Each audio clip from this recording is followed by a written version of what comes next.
Welcome to the Dr. Carolyn Ross Show, awakening your full potential and expanding your understanding of how to live fully and joyfully by making conscious choices that promote and maintain vitality in all areas of your life. Now here's your host, Dr. Carolyn Ross. Please be sure to listen to this episode in an environment that is safe. Do not listen to this recording while driving a car or operating any kind of machinery. Hello, everyone, and welcome to the Dr. Carolyn Ross Show. Today, my special guest is Carolyn Allard. And let me tell you a little bit about her. She's an associate professor and program director of the PhD program at the California School of Professional Psychology at Alliant University. She is also associate professor of psychiatry at the University of California, San Diego, and a research psychologist at the Veterans Affairs San Diego Healthcare System, where she served as the director of Military Sexual Trauma and Interpersonal Trauma Clinic and the Advanced Fellowship in Women's Health for over 10 years. Dr. Allard is a licensed psychologist in the state of California and is board certified in clinical psychology. Welcome. It's so great to have you on the podcast. As I mentioned before we got started, I love your book, and I want to make sure that we cover it very well. So the book's title is Trauma-Informed Guilt Reduction Therapy, which is a mouthful, but let's start by just talking about why you got involved in researching and writing a book about guilt and trauma. Mm-hmm. Well, first, I'm going to introduce you a short form of the therapy, which we call TrIGR. TrIGR. It's a little less of a mouthful. But thank you for inviting me. I'm thrilled to be here and to be talking to you about TrIGR. It was born out of my work with veterans who have experienced trauma and are dealing with PTSD, post-traumatic stress disorder, while I was at the VA way back when I started doing my internship there. And working with a colleague who also worked with this population, we were working with folks who have experienced domestic violence and noticing the tremendous amount of guilt and shame that particular population had. And that often when we're providing treatments for PTSD, which are really effective, we have great effective therapies for PTSD. And we were trained on those and we're implementing those. And noticing that for many people, guilt and shame was holding them back from progressing, from benefiting as much as they could from these treatments, or as much as we saw other people who didn't really have as much guilt and shame as part of their trauma. It's so interesting because I don't know if you know much about my background, but I work with people with substance use disorders, particularly opiate use disorders. Mm-hmm. And I also work with eating disorders. Right. Yeah. The majority of the patients I work with, as you've talked about in your book, also have a history of trauma. And so I've noticed the exact same thing and have, done a lot of reading and so on, trying to understand this connection. And I think your book, TrIGR, really is the best iteration of that. It really is very clear and gives you more information about that link and what to do about it. So let's start by talking about what is the difference between, say, guilt and shame? Well, they're very interrelated. So it's an excellent question. So technically, guilt is the experience of a thought and a feeling around having done something that goes against one's values, that somebody feels bad about. And shame is an experience of thinking and feeling that is more about it's more global. It's an attribution of the self. So I am bad. I am bad. So what would be an example of that in some of the people you've worked with, of guilt and shame? Yeah, when it comes to trauma, they usually come in hand. So TrIGR is really applicable to both forms. And usually you see both of them. And what happens is you initially might feel guilty about something you did or didn't do that you think may have contributed to the trauma, or at least didn't prevent it. And then it sort of festers and develops into more sort of global shame. Therefore, I am bad. I did something bad, therefore I am bad. And not everybody who has experienced trauma actually feels guilty, you say in your book. Is that correct? Or feels shame? Yes, that is correct. Here's the caveat, though. I have not seen one person who I've treated for PTSD or other post-traumatic related distress. Like you said, it comes in all shapes and forms and sizes. Sometimes you'll be treating somebody with a substance abuse and they may not meet full criteria for PTSD, but it's a post-traumatic reaction. In other words, you have to help them process the trauma to recover from their substance addiction. So the caveat I was saying is that in my practice of working with folks who are experiencing some kind of functionally impairing distress related to trauma, guilt and shame is always present. Yeah. Okay. I use always, I have to say, very carefully because I know it's an extreme word. And so I intentionally used it there. I have not worked with anyone who has post-traumatic distress, who needs treatment for it, who does not have some guilt or shame associated with that. Yeah, I think the sentence you just stated before that people can't get well from their substance use disorder until the trauma is treated is very important, because in the addiction world, in the addiction treatment world, there isn't a lot of buy-in for that. I speak a lot to addiction conferences and treatment centers, and the abstinence model still has a really firm hold on treatment and no recognition that the reason people keep recycling back into treatment and relapsing and recovery and relapse is oftentimes untreated trauma. Correct. Yeah. And the research so far is, really supporting what you just said, in that it really sort of lends support to a co-occurring disorder model where you want to treat both the substance abuse and the trauma, or whatever the source of the distress is that leads somebody to self-medicate. It could be depression or an eating disorder. Correct. Your anxiety can also show up that way, right? Yes, absolutely. Could be, yeah. PTSD and post-traumatic distress is usually comorbid with other things, and most commonly is depression. As you mentioned, it comes very frequently with a substance disorder. And so the research now is showing that if you don't treat the PTSD, like you said, there's going to be more relapse. You're not going to be effectively treating the addiction. I think it's going to take just, sort of cultural shift, in the larger sort of population of substance use, disorder providers. Yeah, exactly. Do you think that guilt and shame actually serve a purpose in someone's mind, someone who's had a trauma experience? Is there a purpose that it serves? Yeah, and we talk about that in the book as well, in terms of the function of the guilt and the shame.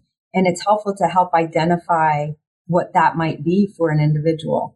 And what we see very often is that it serves the function of a couple different things that we see pretty often. One is, if I put the blame on me, let's say something bad happened, I experienced a trauma, I put the blame on me, I tell myself I did something wrong, I should have done something, then I can retain the sense of control over what happens to me. Because I'm the one who did it. Right. And therefore I can prevent, if I can figure out what it is that I did wrong, I can prevent it from happening again. That gives me a tremendous sense of relief and comfort, even though the guilt is very aversive.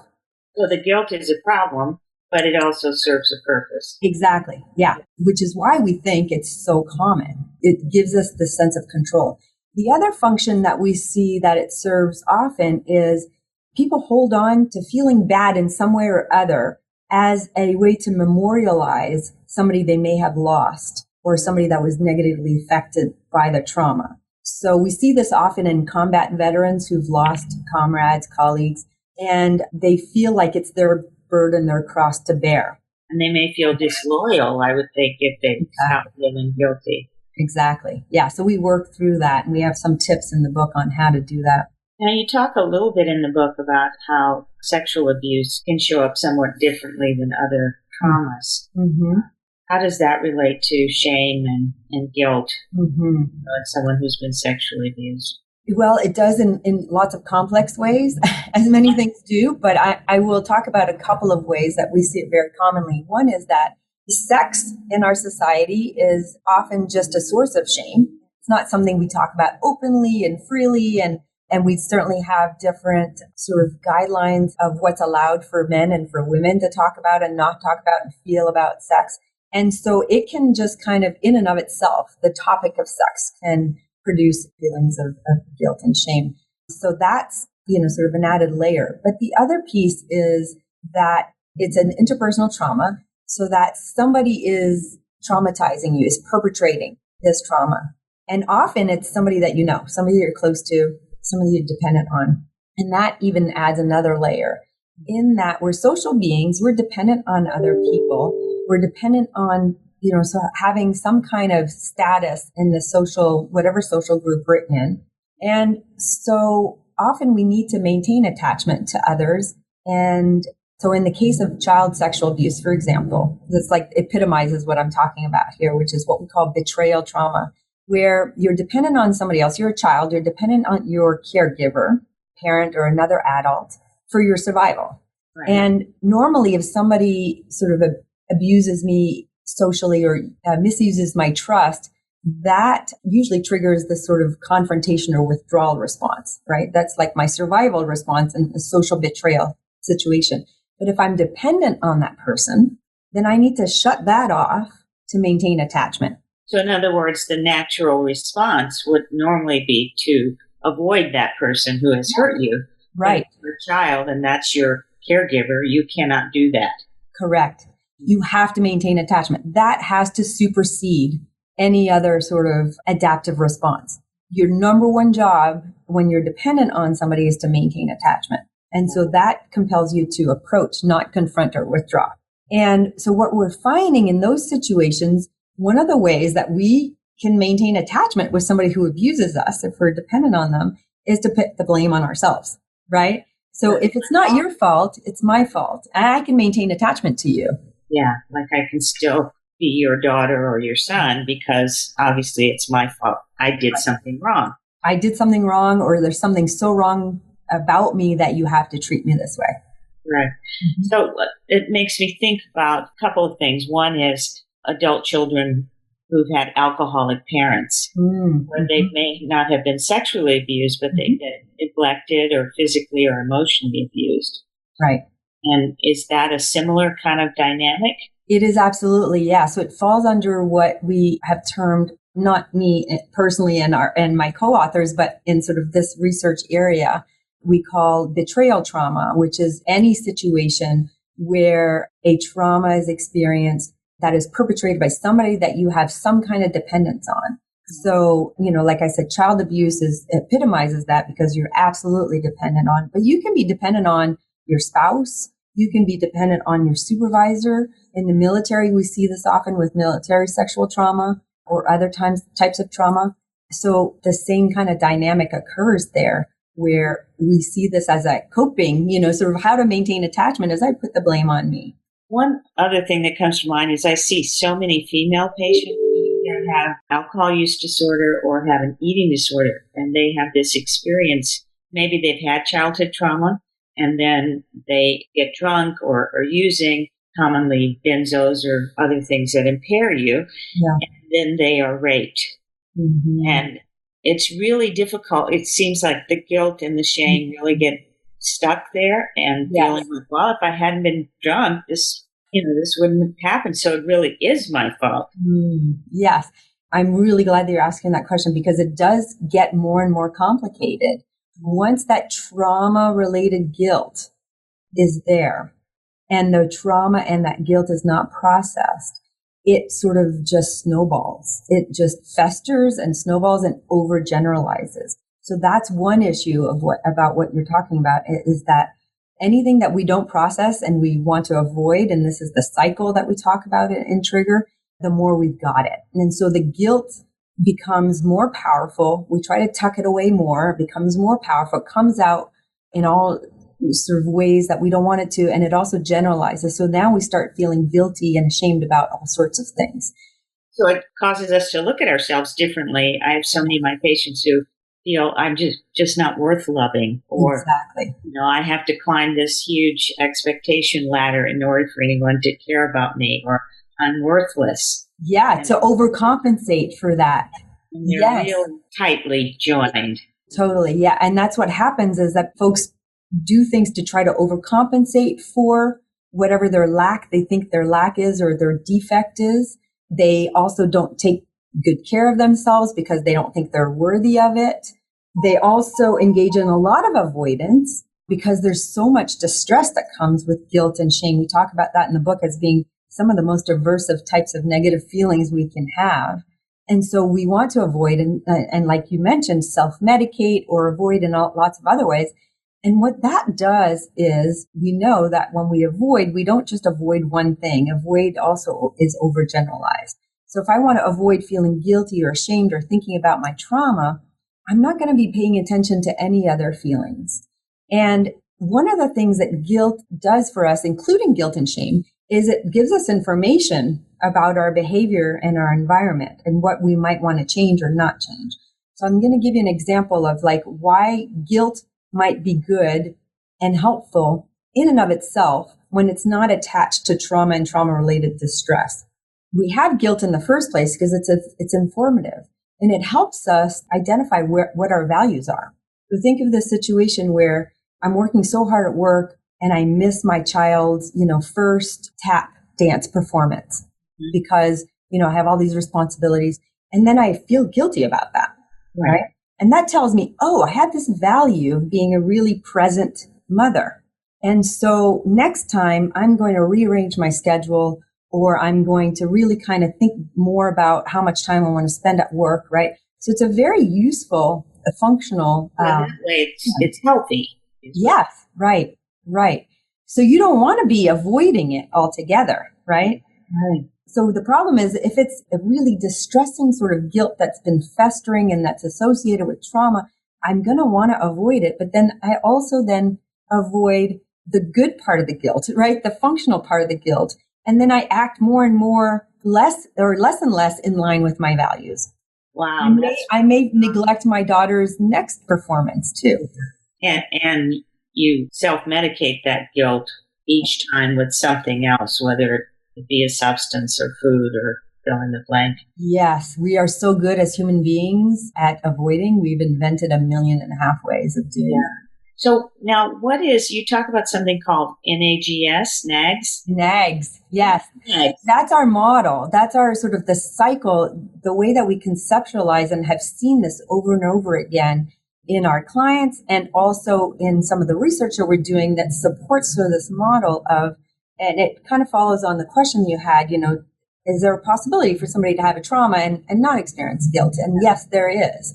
And so what happens is they experience a trauma and something bad happens. And then we have this sort of guilty feeling like, did I do something that caused this? And if we think about it and we process it and we allow ourselves to have all these feelings and even feel guilty maybe momentarily, we can evaluate and go, I really did everything I could given the information I had and the opportunities I had and the options I had and the skills I had. And so there's nothing else I could have done. And so that's processing it. And I don't have to hold on to that anymore. Move on next, right? Or I might even say, well, I did everything I could, but I think next time I'll know now that actually caused that. So I will try, option B instead. Yeah. Also, very healthy. Yeah. It won't produce any ongoing guilt. It's like, okay, great. Now I know, right? But in those situations where the guilt and the shame is so aversive that we avoid it, or we're just in the habit of avoiding because maybe we've had prior trauma, right? Or the context of the trauma is such that we're compelled to avoid even more. Like, for example, when a loss of life, for example, that seems like it would be harder to explain away. It's definitely the more serious, the outcome, the harder it is to let go of feelings, any negative feelings, including guilt.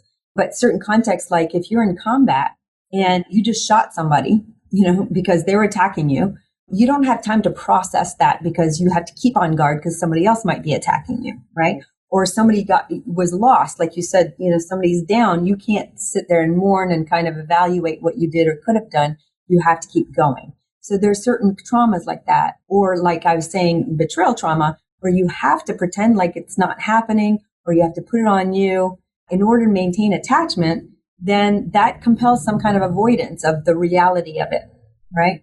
And so those kinds of contexts mean that you're more likely to avoid. There's certain things that just put you at risk for avoiding. And once you step into that avoidance realm, then there's that whole cycle, the nag cycle of non-adaptive guilt and shame.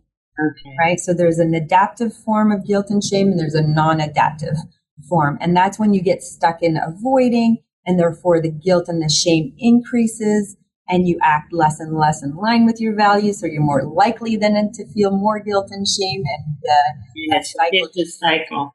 I've just been thinking about all of the reports lately about suicides among medical students, and how many times, even in my own career, that I've felt, guilt about a decision I've made or something that didn't go the way that I had hoped, or somebody died, not necessarily even because of a mistake I made, but just because they died, just things happen.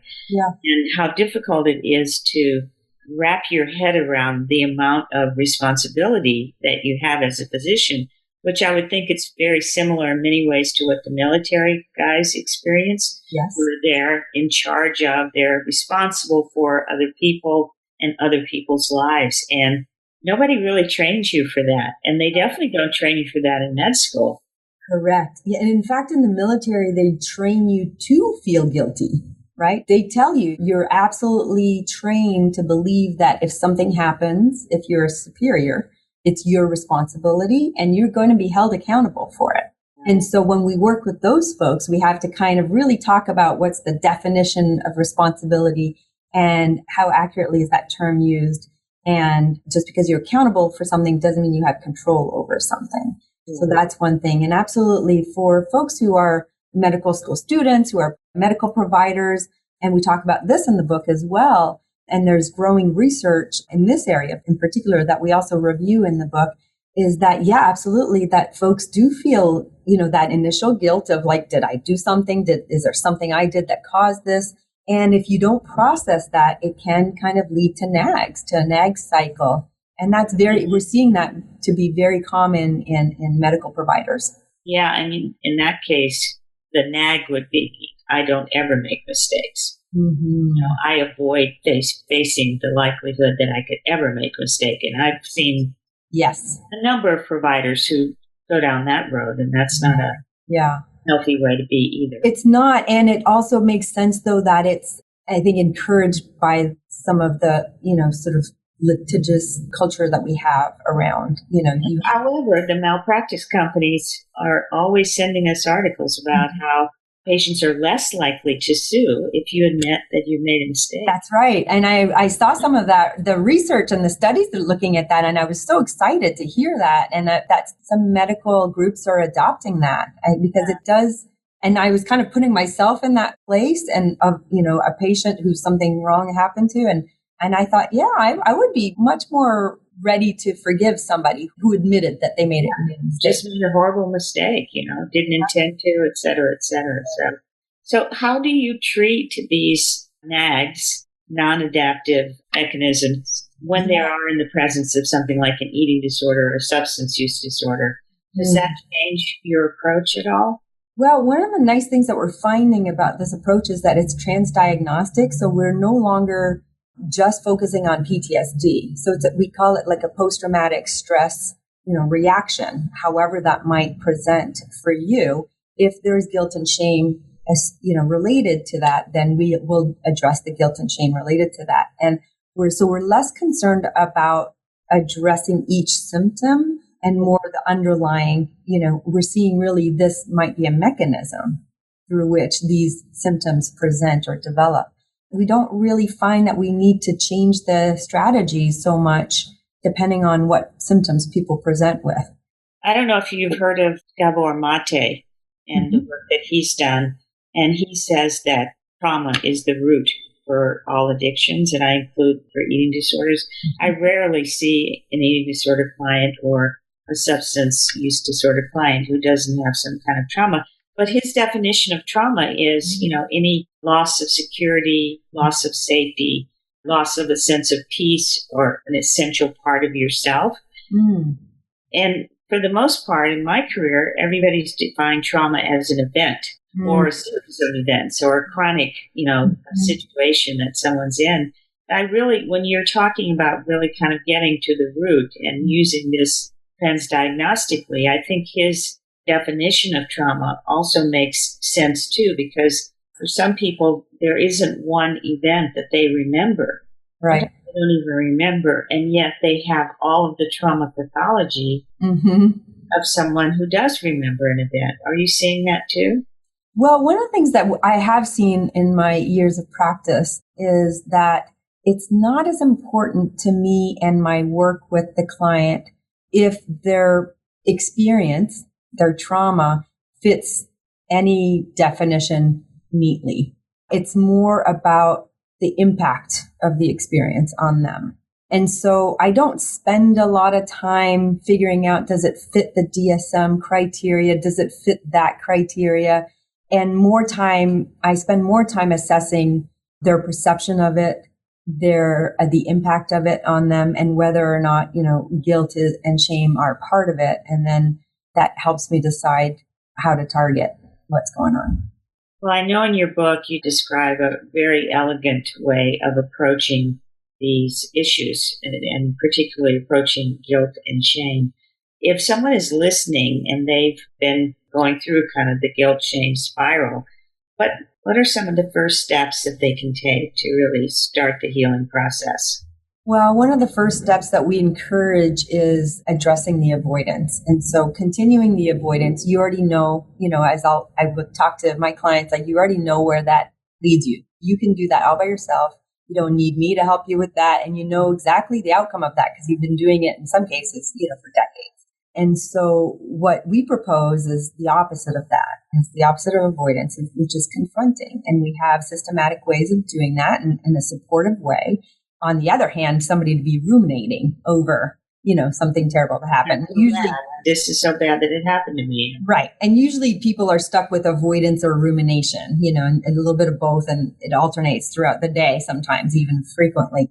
So we know that doesn't work either, to just kind of, this is terrible, this was terrible, I did a terrible thing. That's not what we mean by the opposite of avoidance. What we want to help folks through is confronting what happened and thinking about what happened and their beliefs about their role about what happened in terms of, do they think they helped cause this? Did they think they should have prevented it? Do they think they went against their values? Like whatever thoughts they have that lead them to feel guilty or ashamed, to identify those and then to see if they're accurate and to see if there are different ways of looking at it. So it's very much a cognitive behavioral therapy model, right? Where you're just like, let's work with your thoughts, but allowing the feelings to come up and take their natural course and see if you're accurate. So we spend a lot of time, that's the crux of the therapy, is evaluating in a very realistic way whether what you're telling yourself all this time is accurate. And if not, what else could you be telling yourself that's more accurate? And that leads to different feelings and less avoidance. And so you're kind of reversing that cycle as opposed to going down the spiral. You're going back up and then you have control over your life. To the light, hopefully. To the light. I like it. Yeah, I like it. And then the other thing that I see a lot of patients struggle with is just their fear of really addressing it. You're saying, address it, don't avoid it. But so many people are afraid of the feelings that are going to be there, of reliving the trauma and so on. How do you address that? Well, a lot of the sort of preparatory work that we do, the psychoeducation and providing the rationale for doing this and sort of normalizing their reactions and their responses and sort of letting them know that they're not alone. Like we've got a book now, like we've got, and even before that, we had a whole manual that we would be providing. And some of the work we've done was in groups. And so people got to see that, this is like a phenomenon. This is a human sort of phenomenon that I'm kind of stuck in and I don't have to be. And so there's an opportunity here. There is, like you said, a light at the end of the tunnel. There's a possibility for me to be feeling a different way, to have a different perspective on this. And so we provide them with that hope, with that, possibility and support all along the way. So the therapeutic relationship is really important, to have non-judgment. One of the biggest obstacles that our clients report to us in seeking help is, feeling guilt and shame is contraindicated to feeling close to somebody, right? Like, so usually like it compels you to withdraw. The shame means you're going to go isolate somewhere you're not going to trust other people to look at you in a fair light. You're going to assume that they're going to judge you just as harshly as you're judging yourself. And so just opening the door and having these conversations and really showing a non-judgmental stance and empathy and compassion for what they're feeling and anything, that they might be afraid to tell you. It's all sort of fodder to be worked on and to be used, helps prepare people and to take that sort of leap, that first step. Yeah, I think it's really difficult. I see a lot of patients with the addictions and the eating disorders been kind of shamed for various reasons throughout their lives. If you just take the example of someone with an eating disorder who was told, you're too fat at the age of 5 and you have to go on a diet, and then being shamed about wanting to eat certain foods on a regular basis. And it's not that something, like that big traumatic event happened. It was just being made to feel like something's wrong with you if you want to eat more of this or if you don't want to eat that. And it's amazing how, I've heard stories of parents who put padlocks on kitchen cabinets. I don't think of anything that can make you feel more ashamed than that, although there are lots of examples. There's so many ways that we make ourselves, make each other feel ashamed. Yeah. Absolutely, yeah. Often, and I worked with many people who their source of guilt and shame is internal, but also coming from the outside. And often with sexual abuse survivors, they were told that it was their fault by the abuser, that couldn't help themselves or, other things like that. And so that's very common as well. But you get to question all of that. You get to put that all on the table. Well, tell us, I could talk to you all day because I love this topic and great. I love your approach to it and how organized it is. I'm going to memorize your book. But I'm excited to hear your feedback on it. Yeah, how can people get a copy of the book or access this kind of approach if they're interested?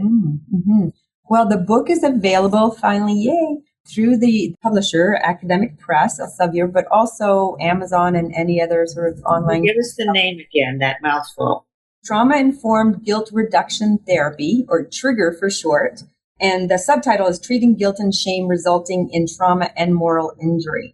So moral injury is a relatively recently used term to describe an experience that folks might not call trauma. Like you said, trauma, it can be defined in different ways, but it's the experience of having done something that goes against your values.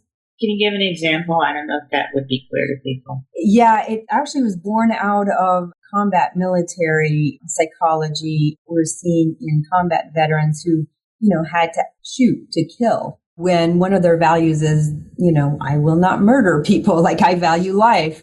And so that contradicts that, or sort of being involved in some kind of war atrocity that just like things build up to such an extent that you find yourself being involved in or witnessing atrocities that are just go against your moral sort of judgment and values. And that can be traumatic in and of itself. Well, thank you so much for taking the time to be on the podcast, and look forward to having you back again sometime. I'd be happy to. I would love. We didn't cover even half of the book. That's for sure. Well, I would love it if you use the therapy and the manual, and then we can meet back and discuss it, and you can tell me what it was like for you, and if you had any questions that I could address at that point. I think that would be great. Awesome. Okay, well, I'll talk to you soon then. Okay. You have been listening to the Dr. Carolyn Coker-Ross Show. Please visit CarolynRossMD.com. That's CarolynRossMD.com to access podcasts, show archives, and more about Dr. Ross and her services.